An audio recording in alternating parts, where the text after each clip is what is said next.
Washington going to Oregon State. Oregon State, last we checked, favored by a point. Yes, that's right. Washington, top 5 team in the country, is a dog on the road. No pun intended. I understand the Huskies. 7:30 Eastern, ABC. For Washington, this is a playoff game.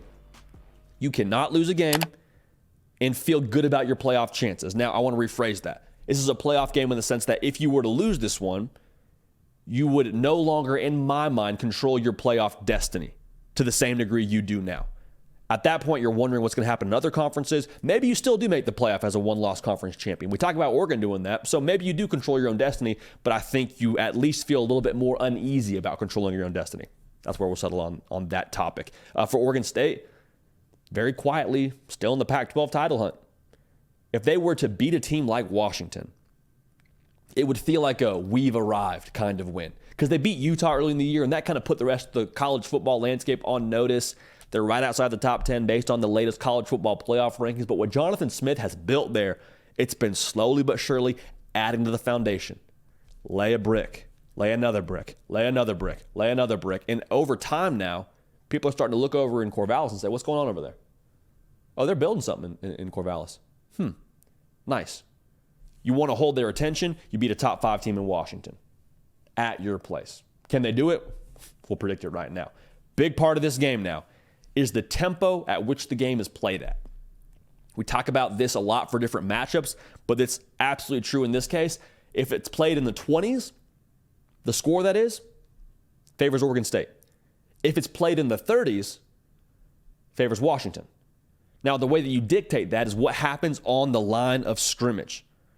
This falls a lot on the Washington defense because they have been suspect against the run, is probably the right word to use. For them, they have done a lot of early triggering at the linebacker level, meaning like they read their keys. They see that running back coming downhill. They see the offensive line go to a zone kind of look or a power kind of look, and they are getting downhill. Now, it's great if you want to get downhill quickly, but you got to tackle effectively.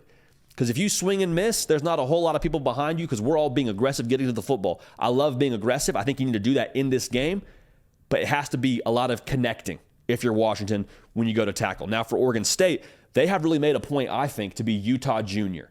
Like you think about Oregon State, you think of line of scrimmage, you think of run the football, you think of multiple tight ends, you think of big human beings taking the air out of the football. And they've done that really well. 5.2 yards a carry as a team. Damian Martinez, one of the best backs in the country nobody talks about. He gets downhill in a hurry, so that's going to be a really, really good matchup. Him getting downhill in a hurry versus those Washington linebackers getting downhill in a hurry. What's the war look like? I think battle will be back and forth, but who ends up winning that war? It's all about who gets leverage in this spot. Because Washington, they would love to just throw a knockout punch. They would love to get up 14-0, turn the noise down in Corvallis. Michael Penix Jr. makes a Heisman kind of day out of it, and they're rolling. Because this Oregon State team, they're not built to chase. They can keep pace, but they're not built to chase. So you don't want to get down 14 points if you're Oregon State. Your offense isn't built to do that. As much as I love DJ Uiagalelei, that's not what they're asking this offense to do. They want to throw a knockout. Oregon State, on the other hand, they would like to choke you out. They would like to make it a 7-7 game at half with them receiving the kick in the second half, take probably 8 minutes off the clock in that first drive, score a touchdown, force a 3-and-out. 14-7. The ball is back now to Oregon State. They just took 8 minutes off the clock. They're going to take 6 more minutes off the clock. 17-7, and your offense having trouble moving the football. What does that look like? That's how Oregon State would like to play this game. They want to keep Michael Penix Jr. watching as much of this contest as possible. That would be the way they would like to live. Now, there's going to be a really good man coverage battle in this game as well between Oregon State's defensive backs and the Washington Monstars in that wide receiver room. Washington has 3 NFL wide receivers. Jalen McMillan, he's been dinged up. I think he's getting back healthy. Don't know if he'll be in this game or not and how much he'll play in this game if he's ready to roll. But they also have Rome Odunze. They have Jalen Polk. They are freakishly talented on the perimeter. Now, the interesting matchup here is Oregon State's length at the cornerback position. All of their cornerbacks are 6 foot or more.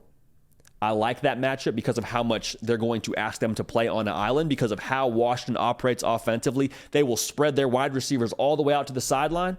And what that does against the secondary is it forces those corners to have no safety help. like just purely from a geometry standpoint. If I'm a safety, I probably have some run responsibility as well. So I can't just stretch out all the way to that 20-yard width of getting over the top if you're running a streak route, or if you're running a comeback, or whatever it ends up being. Like, basically, for the corners, you're on your own. Something to watch for, I'm curious how aggressive these corners play, because against Utah, I thought Utah did a really good job in man coverage for the most part, but it felt like maybe they gave them too much of a cushion. Now, again, I'm not a defensive coordinator. A lot of people make a lot more money than me to make those decisions for their defense, but I'd be curious to see how much up in their grill Oregon State plays, having seen that tape from the week before. Because I think the length of Oregon State matches up okay with the talent of Washington, and it's not a thing for Oregon State where, hey, just don't get beat at all. That's not a realistic expectation. Washington's going to get theirs at some point in this game. The game plan for Oregon State here is don't get gashed. Don't let it be a thing where Michael Penix Jr. has 200-plus passing yards at halftime with 3 touchdowns. At that point, KO, knockout. It's over before it even started. It's going to be about winning the war. Not every battle, winning the war if you're Oregon State at that level. Just need a few stops. If we're the defensive backs. Now, something to watch for within that, what Washington does really effectively is spread you out, like I said. But when teams get spread out against this offense, what do? They all drop back. We saw this a lot against Utah. They said, we're tired of getting beat deep. We're going to have our linebackers drop, going to have our safeties drop, our corners are going to bail. And when that happens, there's a whole lot of real estate underneath that Michael Penix Jr. does a great job working.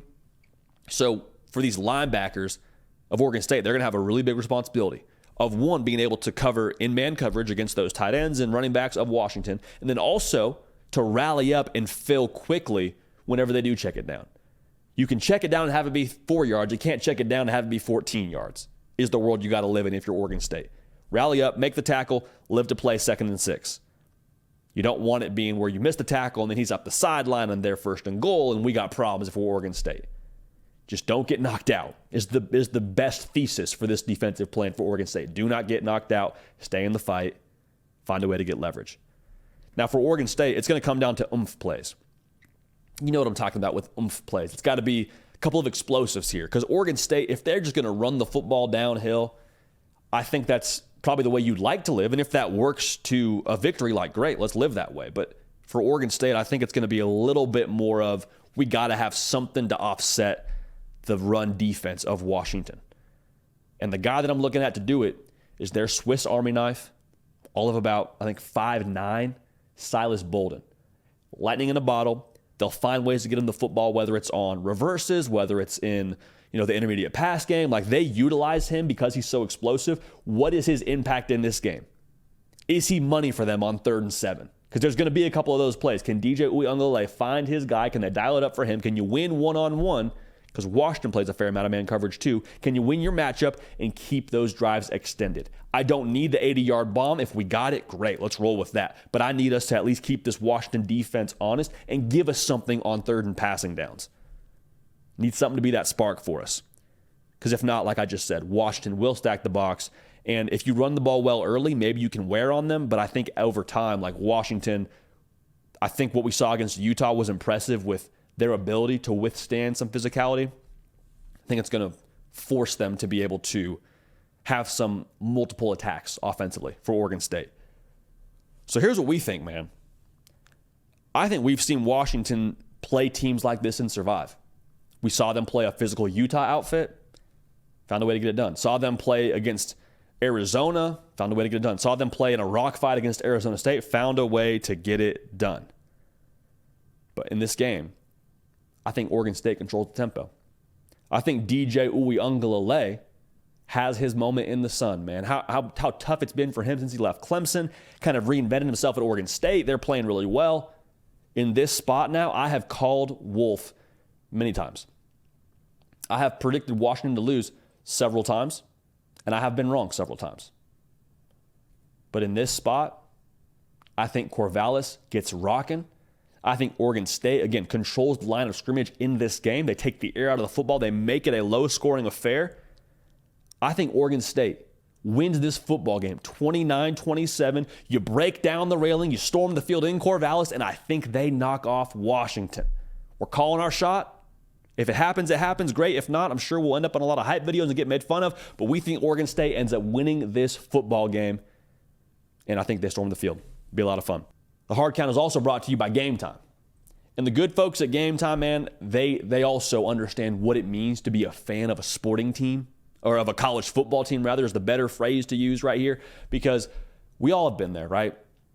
We've all been there where you're outside of the tailgate, having a good time. It's like probably a 3:30 kick. You started early. You got there, you got the grill, you got the TV going, and you're just enjoying the college football Saturday. But there's a point in that day, probably right around, let's say 2:30, where your buddies that are going to the game start to pack it up, and they're like, hey, we're going to the game. And you're like, oh, I don't have tickets. This is where GameTime comes in. GameTime is the fast, easy, reliable way to make sure you get the best tickets at the best prices, okay? They have an all-in price for you. They show you up front. So it's not this thing where you get through the whole process of buying a ticket and then you get to the checkout and it's like, oh, by the way, that's another like $50 for your handling fee. What is a handling fee? I don't know. But make sure GameTime will take care of you by using the all-in visual for what your price is on the front end. Also, speaking of visuals, you can know where you're sitting from a view perspective before you buy. It's not this thing where you just kind of look around the graph of the stadium and you pick a little section. You say, oh, I think that'll be good. Well, you thought it'd be good. You got it for a good price because there was a pole in your way and you couldn't see the entirety of the game.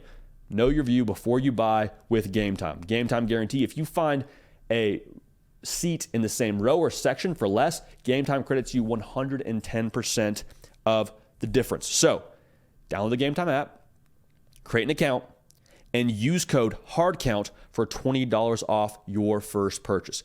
$50 ticket? Oh, no, not anymore, because you redeem code HARDCOUNT, $20 off, $30 ticket. That's code HARDCOUNT for $20 off your first purchase. Terms apply. Again, create an account and redeem code HARDCOUNT for $20 off. Download GameTime today. Last minute tickets, lowest prices, guaranteed. Hey y'all, thanks so much for watching. Subscribe to the channel here to make sure you don't miss an episode of The Hard Count. Also be sure to check out other videos on the On3 YouTube channel.